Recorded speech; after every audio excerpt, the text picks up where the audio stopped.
still smell like pina colada. Hi, this is Sally Morgan, physical therapist, craniosacral therapist, and Tellington T-Touch practitioner for animals and people. This is Tristan. He's a Corgi. And we are here for an episode of Conversations with a Corgi. And there are many things we can talk about today, but I think he knows there's a you-know-what snack over there. I think it's really important we talk about our experience at the dog show yesterday, because there are maybe many listeners here who have not been to a dog show to participate ever.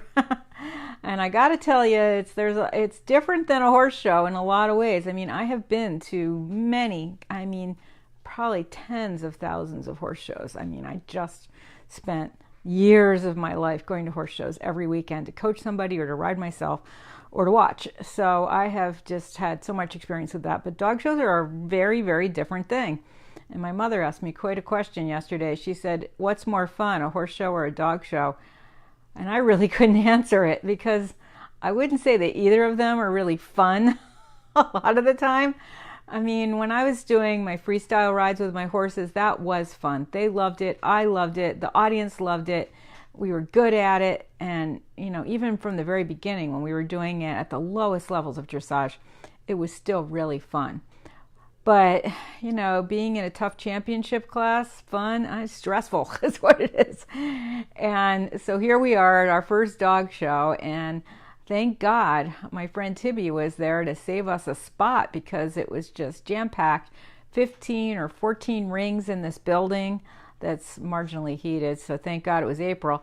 And there's just stuff going on all over the place, and maybe 10 feet between the rings, stuffed with dog crates and chairs and people trying to groom their dogs, all in there. We had behind us some huskies that were getting puffed up with the blower, and there's very little power, so I think they must have had some kind of battery operated husky fluffer going on. But husky fur at this time of year flying all over the place, and I have to say those dogs weren't complaining a bit. Good huskies.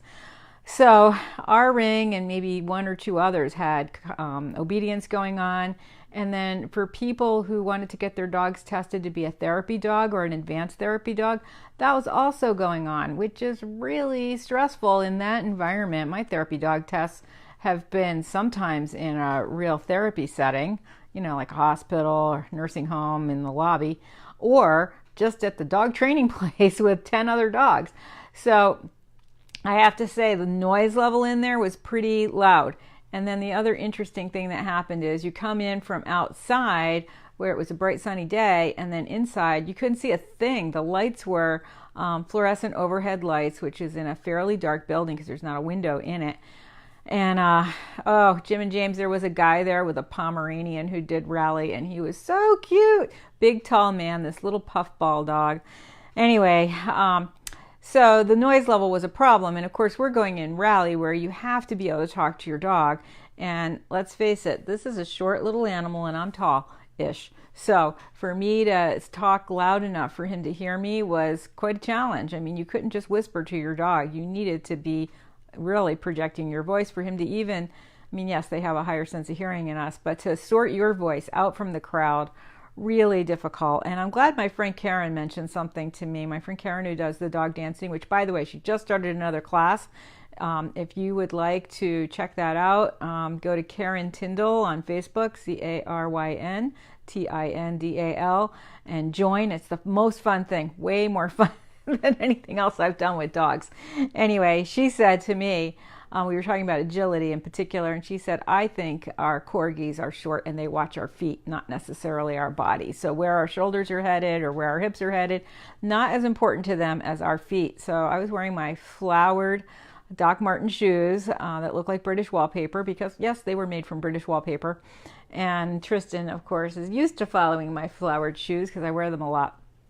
And you're waiting around, you're watching all the people in the more advanced classes go ahead of you on what looks similar to your course. So if you watch them too much, you'll get confused because they're doing different things than you'll be doing at those locations. And sometimes they don't change the whole course for you, like they just change what you're doing. And then, you have this other factor of this class will not be held before noon. And then right after it said the judge may choose to have a 45-minute lunch break. Well, I haven't been to a dog show before. How likely is it the judge will hold a lunch break? And the judge from the morning was different than the afternoon judge. So, what's the chance of there being a lunch break? I had no idea. Apparently, they most always do, but when there isn't much in the afternoon, they don't. And luckily, the class after me had 20 entries, which was a lot. So, we had a lunch break. And I was able to take Tristan outside and work on our sitting and our downing in the parking lot and have a little walk around. And for us, it was very fortunate. Down is not his best trick when he's walking along and he has to down suddenly. He might do it, but then he's traumatized from the drama and it's hard for him to connect with me again. So anyway, we finally got to our class and I got to walk around the ring and see where we were going to do what. But suddenly there were a million questions. I knew I had to keep the signs on my right, but it seemed like we didn't have much space between the signs, and a lot of the signs were moving things. So it wasn't like stop and down and walk around your dog. They were more things like walk fast, walk slow, and turn. And so it seemed, thank God I had a little dog, because it just didn't seem like there was enough room. And some of the bigger dogs did have trouble trying to do all that stuff. So when I first arrived at 10, unlike at horse shows, your course is posted, not that long before your class. And that's a big worry at a horse show. When is my course posted? And are the jumps anywhere near where they're going to be when I have to go in the ring? But for the dogs, we got our course at the minute I walked in at 10 o'clock, which was a huge relief. So I had plenty of time to sit and look it over with my glasses on, look up anything I didn't understand, etc. But once I walked my course, I had a million questions. Do you do this in front of the sign, behind the sign, next to the sign? How much space do I leave here? How do I know when this is happening? I mean, it's very hard. You hardly ever go to a horse show without your coach being there, or at least some other kids from your barn who are older and know more, so you have people to ask questions to. These poor two ladies sitting in front of me, I just littered them with questions. And then the class before me had some people making mistakes that I had not seen before, and certainly the class after me did. For instance, if your dog gets tangled in the leash, you're not allowed to touch your dog. How do you untangle him? Do you stop everything and untangle your dog? And of course, the answer is the welfare of your dog is always the most important thing. So, but you shouldn't touch your dog either way. You can untangle them without touching them usually, but sometimes they won't lift their leg. Like, what are you supposed to do? None of these people around me who were very experienced had any idea, because they'd never had this problem. We had one dog trot on out of the ring. He was in an off-leash class, and I was like, can you get him back and finish the course? Nobody knew. I mean, where are these rules posted? In the horse world, it's pretty laid out. I mean, maybe not, if not, your instructors told you and you've gone over it 100 times, which I have not. I've done now 5 rally courses in my entire life, 2 at places where they just had it set up, and twice at a group class. So it was really a miracle I was able to do this at all. And so there were other questions too. Somebody was petting their dog to thank them for doing something during the class. That's not allowed. Do you lose points? How many? Who knows? Do you get your paper back with your point deductions on it? No. As one of my friends said, Sally, you did enough wrong. You don't need to worry about it. But you know what? I want to know the things that I think I did well. Did I do them well? I mean, I know what I messed up on. So, and then you have, all these other people trying to walk your course with you. And if they're experienced at all, you get to watch them and see what they're doing. There was one woman in my group, and she did not get one of the top prizes, but she walked that course like a pro. Thank God. Sounds like a lot of challenge. Yeah, it was. Was it fun? I don't know. The debate's still out on that one. And of course, Tristan's not great with other dogs. So we, thank God, had some nice bulldogs stationed behind us who were super mellow.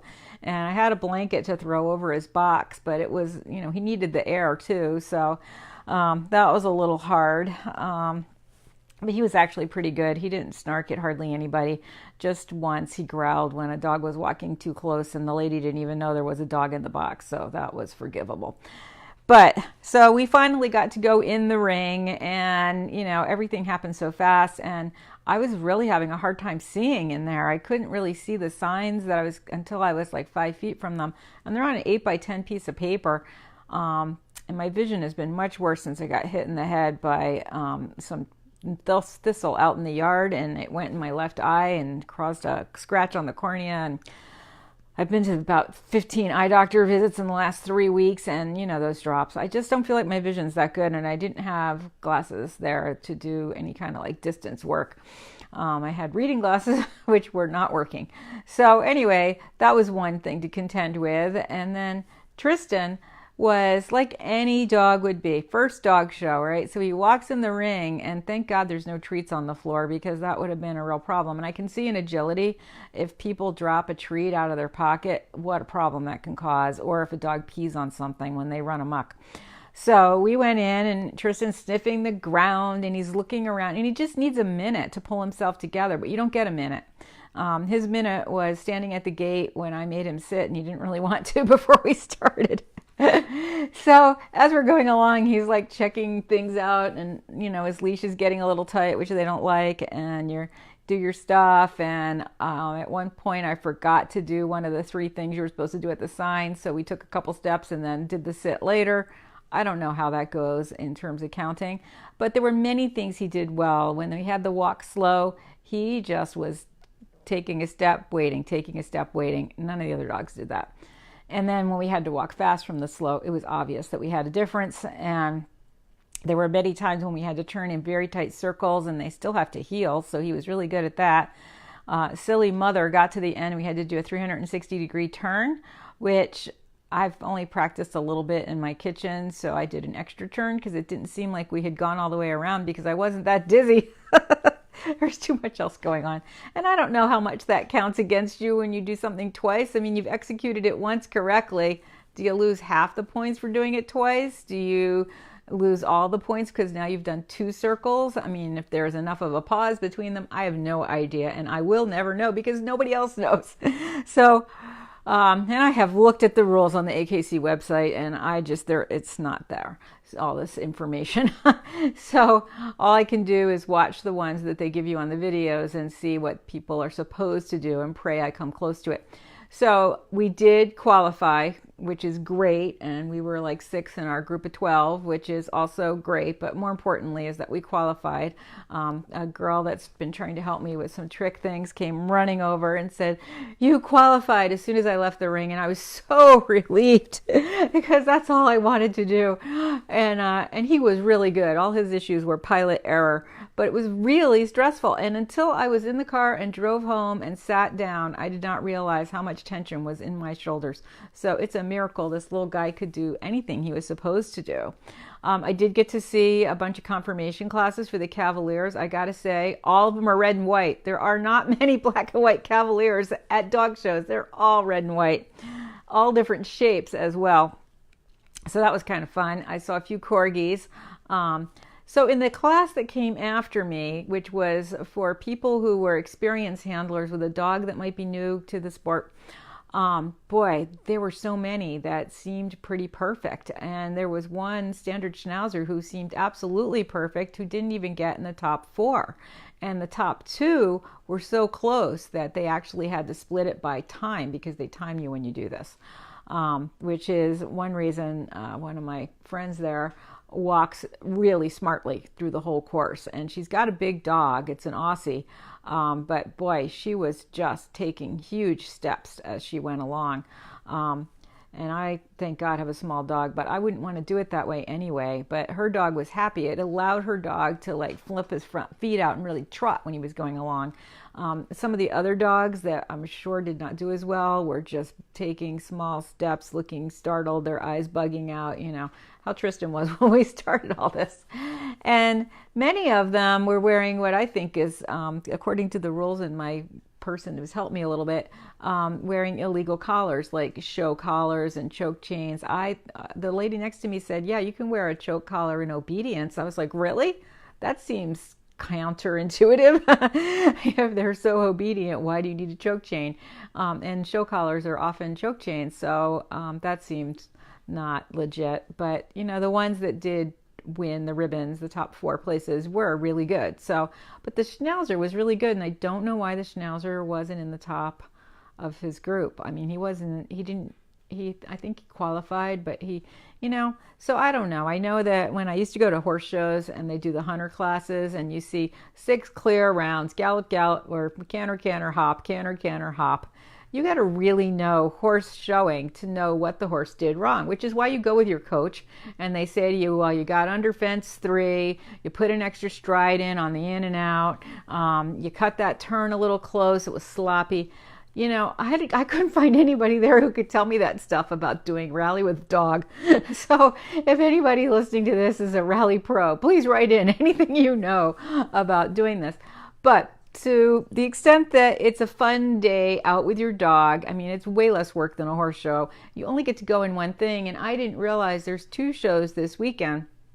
And this often happens. 2 dog clubs will sponsor like a series of day-long shows, like 4 days in a row or 2 days in a row, like this is at the same venue, and then split the cost for the venue and the equipment and all that, which makes really good sense.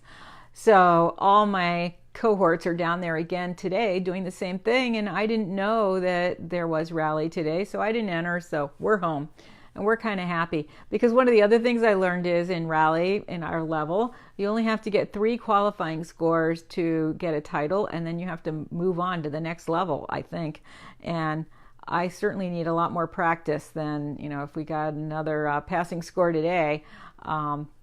I would not want to be finishing this already when we have a lot more practicing before we're off the leash in there. So, but the good news is we'll be so much better at the Corgi show in June, and we may go to another show between now and then, because I believe when you finish at the Corgi show, they reward you with like a big Corgi ribbon, which we love. We love anything with a Corgi on it. So that was our fun time at the dog show yesterday. It was pretty stressful. I was really glad to come home. I was glad they took the lunch break, so I got to eat my lunch. Even the woman next to me, though, who was pretty good, she got 2nd or 3rd in her group. She said, geez, I got to take my dog out to go to the bathroom, but I want my eyes to be well adjusted when I come in because I can't read the signs. And I was like, God, is this a problem for everybody? I mean, the people doing this are older and the signs are pretty big, but they're down on the floor, I don't know. And it wasn't that hard to read them when I was doing it, but who knows, in 15 years it might be hard, and a lot of people doing this are 15 years older than I am, and then some.